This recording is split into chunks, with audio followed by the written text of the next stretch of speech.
Carmen Tomás y Valiente Lanuza es profesora titular de Derecho Penal de la Universidad de Valencia, licenciada y doctora en Derecho por la Universidad Autónoma de Madrid.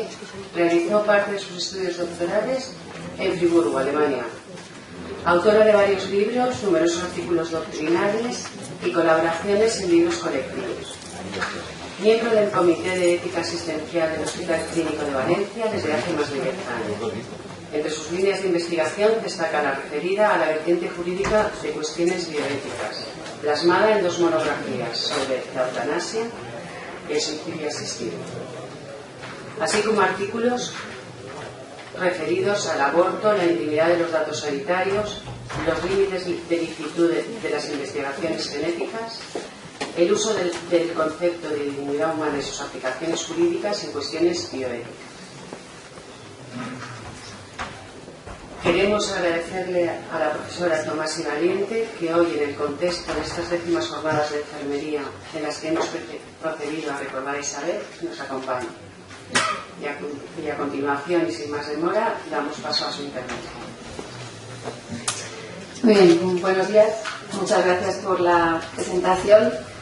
Yo hoy vengo a este hospital en una doble condición, ¿no? Por un lado, pues la que en realidad creo que es más importante como sobrina de Isabel Tomás y Valiente y en relación a ello, pues bueno, aunque ya lo he hecho en el momento de descubrir la placa, reitero de verdad el agradecimiento de mi familia y el mío a este homenaje.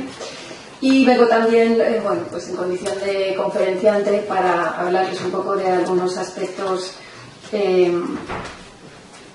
que tienen que ver con los datos sanitarios. Muchas gracias a Carmen Soler y a Elena Ferrer por la invitación a participar en esta jornada en calidad también de conferenciante. Lo único que siento es no poderme quedar más tiempo a asistir al resto de las ponencias y después de la mía propia debatir un poco algunas cuestiones, pero lamentablemente tengo un tren que tengo que coger antes de las 11 y me tendré que marchar con cierta celeridad.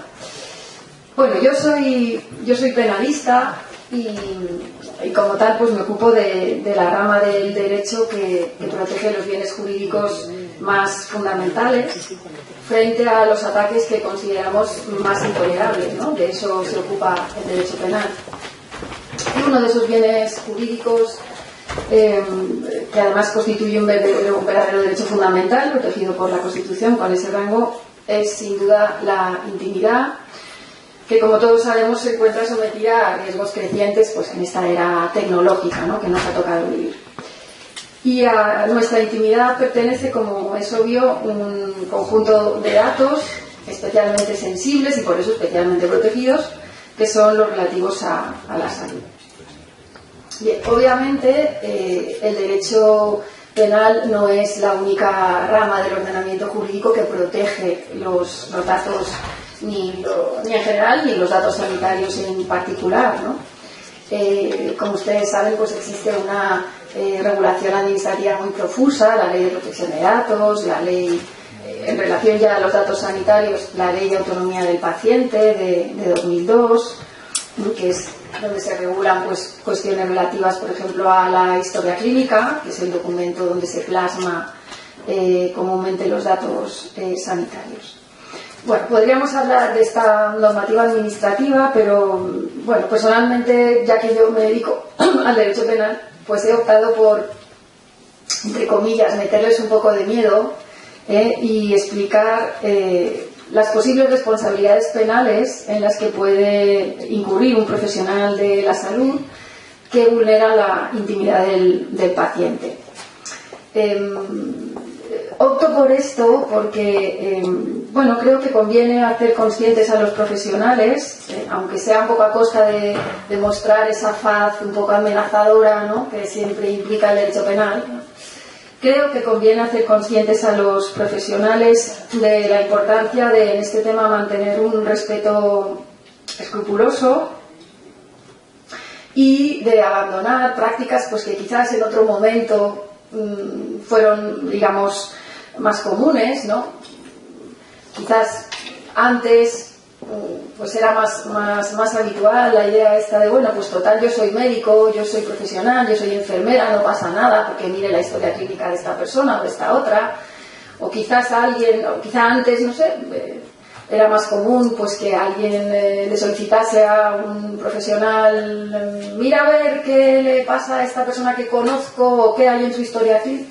Bien, si esto se producía, pues debe dejar de producirse, porque en la actualidad este tipo de cosas la verdad es que pueden salir, digamos, bastante caras, ¿no? Como demuestra el hecho de que pues empieza a haber condenas penales en este ámbito y, bueno, un poco esto era lo que quería contar, ya digo. En fin, parece que yo esté partiendo aquí de que los profesionales sanitarios se dedican a vulnerar la intimidad de los pacientes y que cometen un montón de delitos a este respecto. Evidentemente no es ese mi punto de partida. Mi punto de partida es, como no puede ser de otra manera, que los profesionales actúan como tales y que cada uno sabe cuáles son sus límites, ¿no? Pero bueno, esto es algo que a veces pasa y que a veces las cosas se hacen mal y que a veces quizá uno no es consciente de dónde están esos límites o esas posibles responsabilidades, y me parece interesante pues darles a conocer un poquito esta cuestión, ¿no? Bien, nos situamos para empezar primero en el ámbito de lo que todos conocemos como el secreto profesional, es decir, aquellas informaciones a las que el profesional accede de modo lícito. Ya veremos que luego puede acceder también de modo ilícito, pero vamos a hablar primero de las responsabilidades en las que puede incurrir el profesional que revela indebidamente datos de un paciente que él conoce en cuanto profesional y por lo tanto de modo lícito. En la medicina pasa como en la abogacía. Hay algunas profesiones, normalmente son profesiones que son servicios públicos, digamos, o que son servicios de interés público, ¿no?, para cuyo desempeño es imprescindible ser depositario de la confianza del cliente en la abogacía, del paciente en la medicina. Es decir, estos son profesiones que llamamos confidentes necesarios, ¿no? Porque para ejercer la medicina necesariamente tienes que saber los datos pertenecientes a la salud de tu paciente, y para ejercer la abogacía pues muchas veces hay que conocer cosas muy íntimas también de los clientes, ¿no? Bueno, dado este carácter de confidente necesario del profesional sanitario, del médico, del personal de enfermería, etcétera, pues este deber de confidencialidad, como es lógico, está regulado, está garantizado por el ordenamiento jurídico, la Ley General de Sanidad, la Ley de Autonomía del Paciente, que hemos dicho, varios preceptos, pues regulan las obligaciones y los deberes de los profesionales a este respecto. El deber de mantener en la confidencialidad pues aquello que conocen respecto de sus pacientes, ¿no? Bueno, pues el quebrantamiento de ese deber de confidencialidad por parte de un profesional es constitutivo de delito. Está recogido en el Código Penal, en el artículo 199.2 en concreto, con una pena que no es insignificante precisamente. Tiene una pena de 1 a 4 años de privación de libertad. Es verdad que en nuestro sistema, si una pena cuando se impone es de menos de 2 años, se puede suspender y no se ingresa en prisión si es la primera vez que se delinque, etcétera. Pero bueno, digamos que sobre el papel la pena no es cualquier cosa, 1 o 4 años de privación de libertad. Y además, lo que es también muy relevante, una pena de inhabilitación profesional de entre 2 y 6 años. A veces al profesional puede hacerle más daño una inhabilitación que una pena privativa de libertad que luego se suspende. Si no llega a los 2 años, pues siendo la primera vez que se delinque, normalmente esa pena se suspendería. Pero si te condenan, la pena de inhabilitación no te la quita nadie, porque esa no se suspende, esa se cumple. Bueno, pues en este contexto, la verdad es que en este contexto de, digamos, violación del secreto profesional, la verdad es que las condenas penales en nuestro país son más bien escasas. Es muy conocida una sentencia del Tribunal Supremo, para que ustedes se hagan un poco una idea de qué estoy hablando, ¿no?, de qué tipo de casos estoy comentando. Pues es muy conocida una sentencia del Tribunal Supremo del año 2001, de un médico que precisamente era de un hospital valenciano, no de este, pero de otro hospital de esta comunidad. Bueno, pues una chica que trabajaba como neuróloga, que entró en contacto con una paciente en ginecología, pero ella tuvo que ir a atenderla, la llamaron por un problema también neurológico. Y bueno, pues esta profesional consultó, porque tocaba hacerlo, la historia clínica de esta chica y vio que tenía 2 interrupciones del embarazo previamente practicadas, legales, 2 abortos que constaban en su historia clínica practicados. Y se lo contó, era una chica de su pueblo, no sé si lo he dicho, era una chica a la que conocía porque era de su pueblo, de un pueblo de Cuenca, y esta profesional pues se lo contó a su madre, a su propia madre. He visto a Perenganita en el hospital, resulta que tiene 2 abortos y tal y cual, fíjate. Y la madre pues no perdió tiempo en contárselo a otra persona del pueblo. Bien, pues a esta chica le salió cara la indiscreción, ¿vale? Porque a cuánto la condenaron, ahora no lo tengo aquí, la condena en concreto, pensaba que sí. Pero bueno, sí, recuerdo que fue una pena de menos de 2 años y que fue suspendida, no hubo ingreso en prisión, pero sí que tuvo una buena inhabilitación, ¿vale? No pudo trabajar como profesional durante unos cuantos años. Hay un caso reciente de la Audiencia Provincial de Madrid de 2014, de este año, que me interesa por algo que voy a comentar enseguida, en que se condena a una ATS, que es fisioterapeuta, en una clínica privada.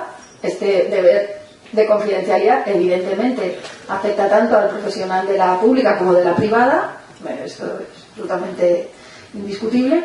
Bueno, pues este ATS de una clínica privada, a petición de un conocido suyo, redacta un documento en el que hace constar que una determinada persona que acudía a esa clínica tenía tales o cuales lesiones cervicales y había sido tratado durante X tiempo. Ese documento lo redacta porque la persona que se lo pide quiere presentarlo en juicio, un juicio de faltas que tiene entre él y el paciente de la clínica, y él lo que busca es demostrar que esta persona ya tenía unas lesiones cervicales previas a una discusión que habían tenido física entre ellos. Es decir, él lo que quería era probar que las lesiones que este señor tenía y por las cuales se juzgaba a él por haberle pegado, en realidad eran previas. Y para eso hace servir este documento que redacta este profesional. Bueno, pues esta revelación de cuál había sido el paso por la clínica de este paciente y qué lesiones tenía y qué se había hecho con él y en qué fechas, pues le vale a este señor una condena por descubrimiento, por revelación de secretos. Y me interesa aquí llamar la atención sobre una cosa. Fíjense qué distinto es el que reveles que alguien ha tenido 2 abortos, que evidentemente es una cosa tremendamente íntima, o que reveles pues una cosa que nos puede parecer inocua, ¿no? Pues bueno, este señor tenía unas lesiones cervicales desde el 98, ha estado en esta clínica varias veces. Bueno, pues parece que esto no tiene tampoco mayor trascendencia, ¿no? Bueno, pues sí que la tiene.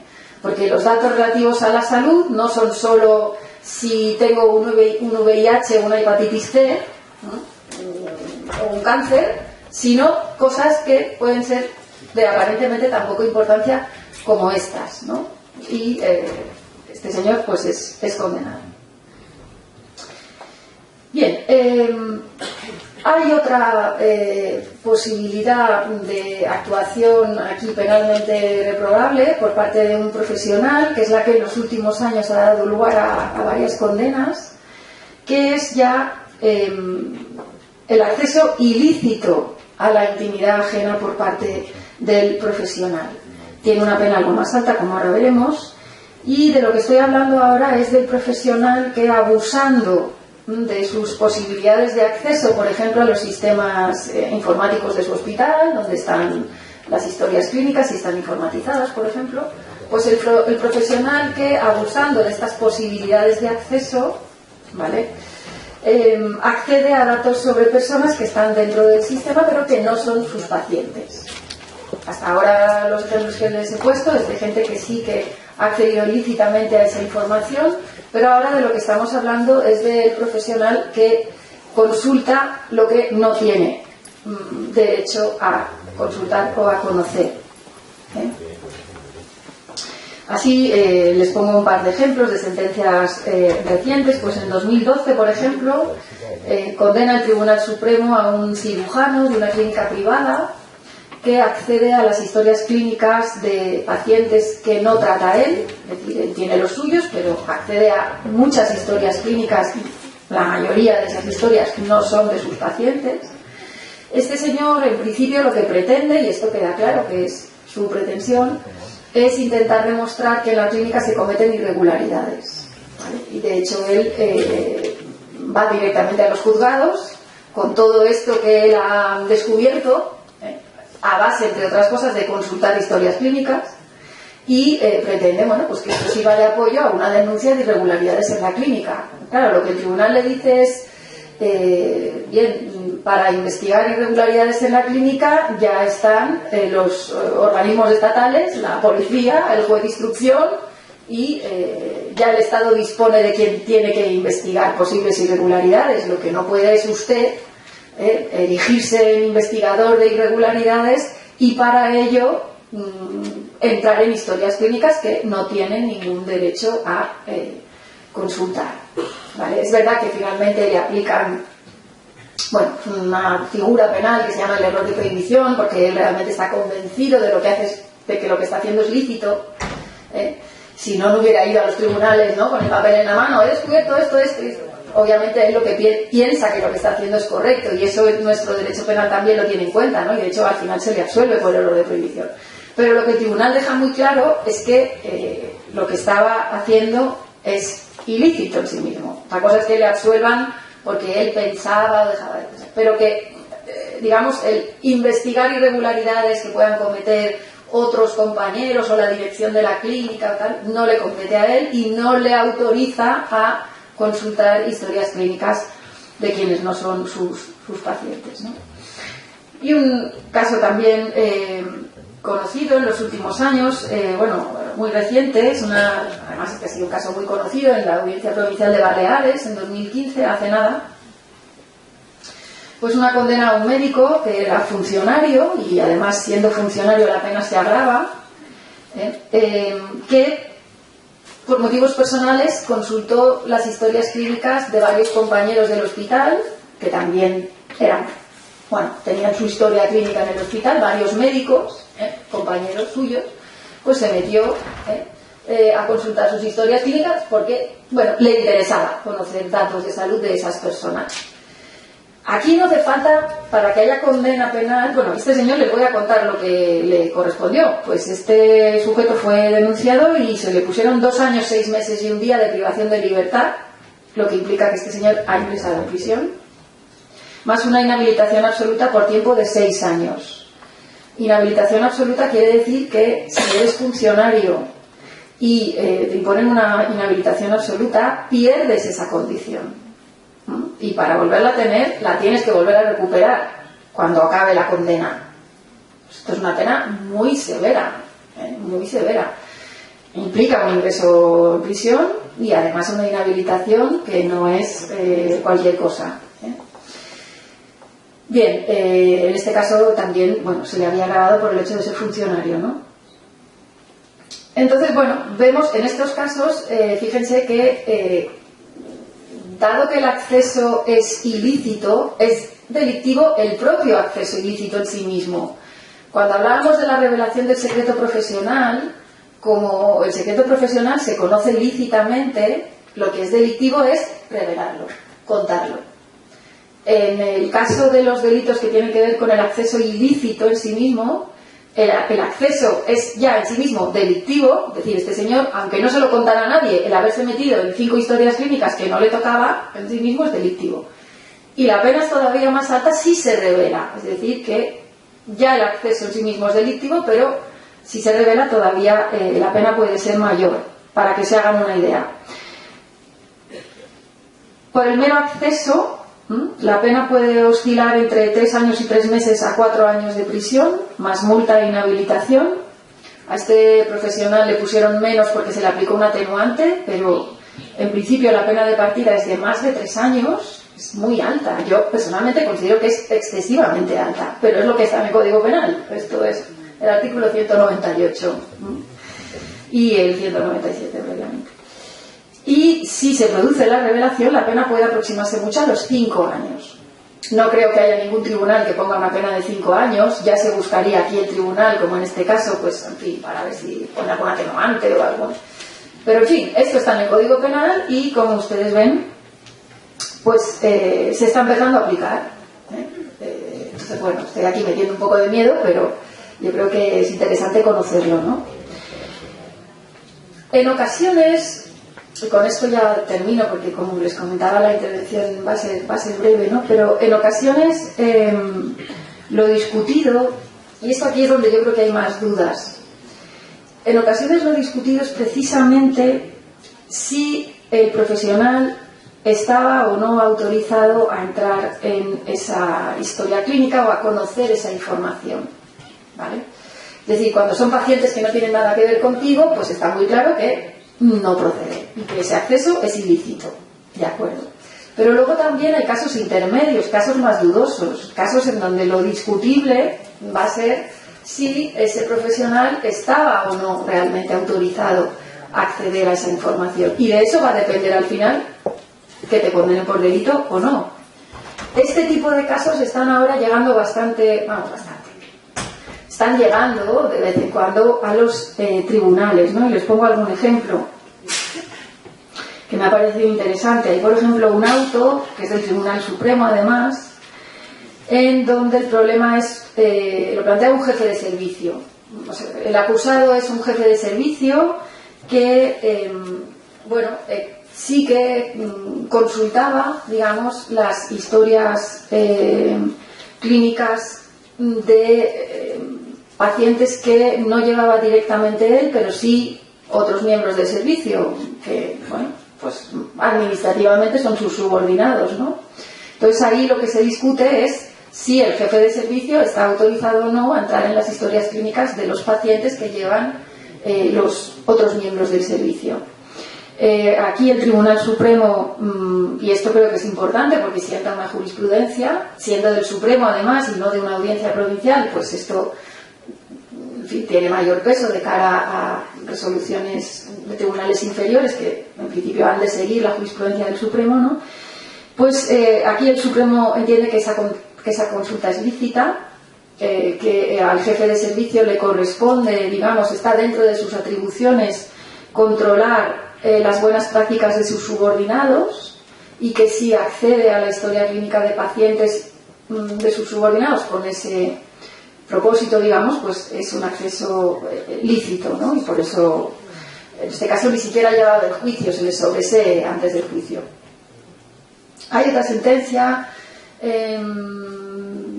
esto yo no sé, la veo quizás un poco más discutible, de 2014, pero esta no es del Supremo, es de la Audiencia Provincial de Soria, también muy reciente, que entiende que cualquier facultativo está autorizado, cualquier facultativo de un servicio, o sea que aquí el asunto es el servicio, que cualquier facultativo de un servicio está autorizado para acceder a las historias clínicas de los pacientes que están siendo tratados en ese servicio, sobre la premisa que adopta la audiencia de que los pacientes de un servicio están adscritos al servicio y no a un facultativo concreto, ¿vale? Esto quizás puede ser más discutible. Lo que ocurre, y con esto pues iría concluyendo, lo que ocurre aquí es que, claro, la base jurídica para condenar en estos casos es, como les decía, si el acceso es lícito o es ilícito, ¿no? Y en todo esto de los accesos a historias clínicas, la regulación administrativa no lo deja tan claro. Es decir, lo que nos dice la Ley de Autonomía del Paciente sobre la historia clínica, pues la verdad es que es bastante conciso.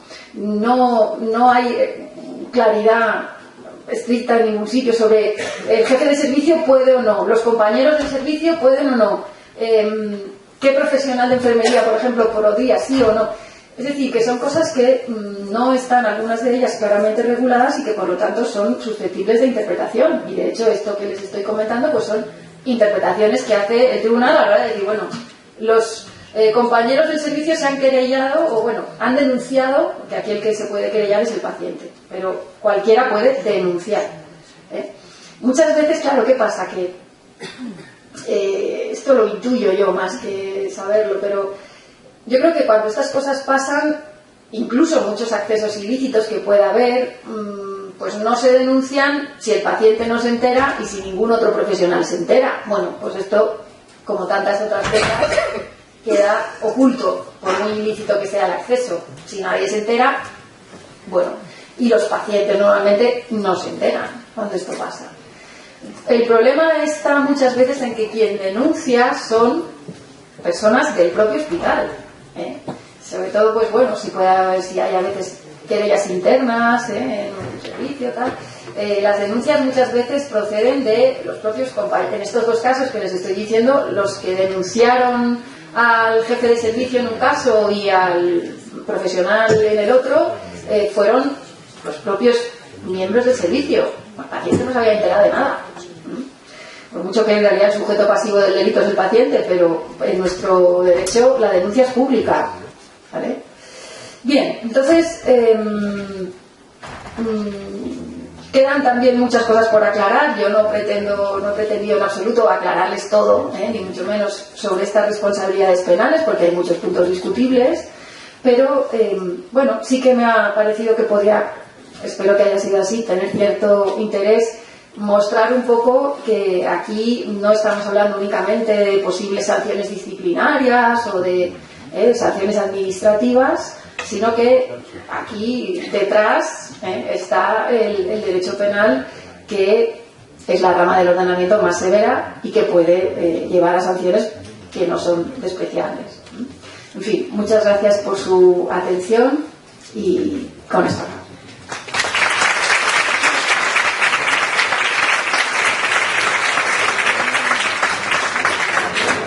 En calidad también de conferenciante, lo único que siento es no poderme quedar más tiempo a asistir al resto de las ponencias y después de la mía propia debatir un poco algunas cuestiones, pero lamentablemente tengo un tren que tengo que coger antes de las 11 y me tendré que marchar con cierta celeridad.